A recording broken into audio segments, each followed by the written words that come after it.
The afternoon started off quiet. You got that eerily quiet that you always hear about. David Rippey says the calm was shattered by a severe storm. And then the wind came really hard.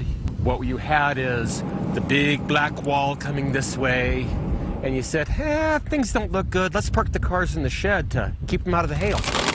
But the weather barreling towards Rippey's property just south of Wiggins was not just a hailstorm, it was a tornado, part of a storm system that pushed through the eastern plains. If that tornado had just gone a little bit more that way. Just a little bit. I didn't see it. I don't think I really wanted to. In just moments, the tornado ripped the roof off Rippey's home, crushed 4 cars sitting in the shed, levied power lines, and uprooted trees. We have windows broken out. It's not pretty. Now Rippey says he's in shock. I can honestly say that, yes. Wondering what to fix first. It's like, okay, who's coming out, being able to come out and help us? That's the best thing. You know, people, pets, we're okay. This, it's replaceable. It's going to be a headache, but it's replaceable.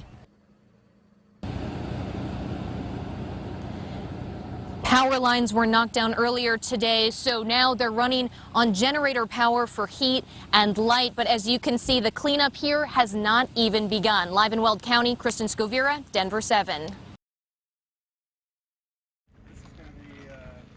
All day anticipation.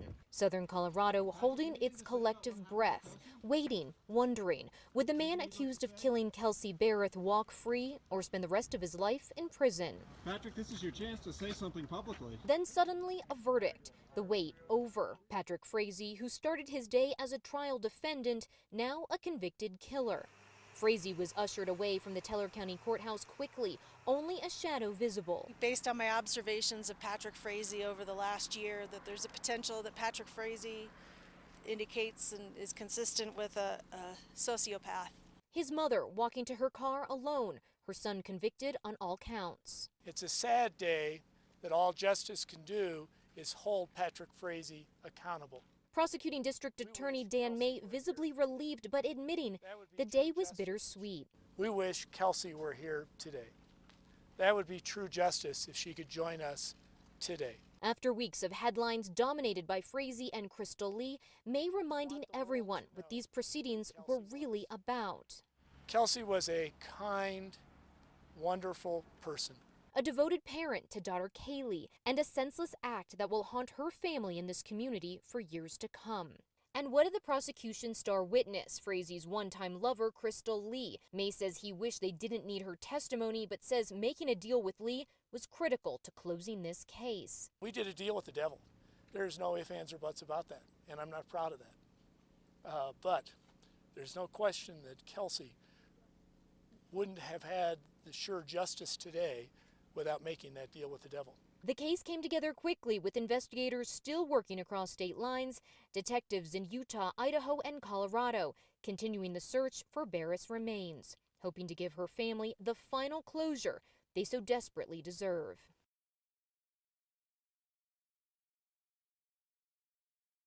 By Catholic priests in the Diocese of Denver, Colorado Springs, and Pueblo can file claims online and seek reparations. I called the Diocese of Colorado Springs and Pueblo. Neither would speak on camera, but they did offer statements including, "One victim of the horrific crime of child sexual abuse is too many. The Diocese of Colorado Springs must own the consequences of having 3. The names of victims are largely unknown, identified in the report by monikers such as Victim Number 1 or Victim Number 5. So far, no victims of abuse here in southern Colorado have come forward, but others, like 58-year-old Troy Gallegos of Denver, could pave the way, speaking out after years of silence. Started when I was 9, all the way to the age of 14 when I walked out. He says 45 years went by before he stepped out of the shadow of shame and self-loathing and walked into the light. No, it's never too late. It's never too late. I think I'm fortunate and blessed to be able to come forward like I have been.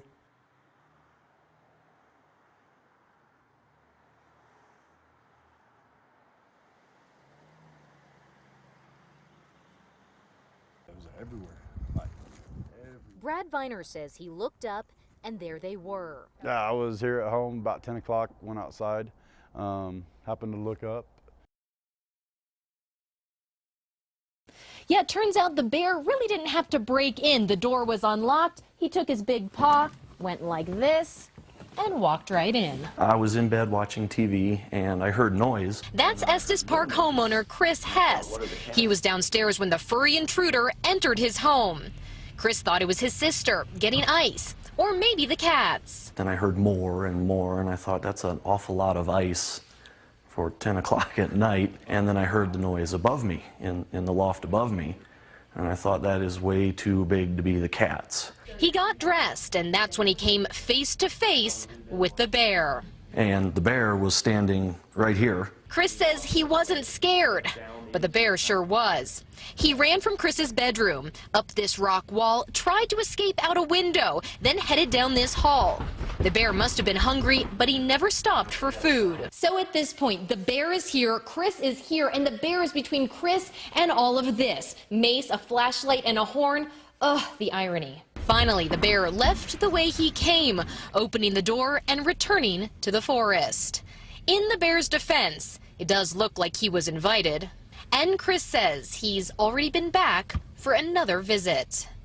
In Estes Park, Kristen Scovira, Denver 7.